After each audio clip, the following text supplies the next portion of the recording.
4 kilometre PVC pipeline करायची आहे, तरी पाईप किती प्रेशर, म्हणजे मी सांगितलं होतं ना 4 kg pressure, 6 kg pressure, 8 kg pressure, तर कोणता वापरावा असा प्रश्न संजय नावाच्या शेतकरी दादाने विचारला आहे.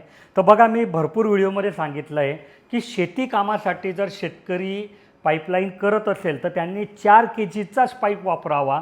6 kg, 8 kg, 10 kgची त्यांना गरज नाही आहे, कारण तो खूप खर्चिक विषय होतो. आणि 4 kgचा पाईप योग्य डिझायनिंग, योग्य ठिकाणी एअर वॉल, योग्य ठिकाणी प्रेशर रिलीज वॉल आणि नॉन रिटर्न वॉल जर लावला तर ती पाईपलाईनसुद्धा शेतकऱ्याला 100 वर्ष साथ देते. हां, आता कुठे चढ उतार असेल, कुठे जमिनीत म्हणजे रस्त्याच्या खालून पाईपलाईन आली असेल, कुठे नाला असेल, तर अशा ठिकाणी तात्पुरतं तेवढे 4-5 पाईपं शेतकरी 6 kgचे वापरू शकतो. पण सामान्यतः हा 4 kgचा PVC पाईप शेतकऱ्यांसाठी व्यवस्थित असतो.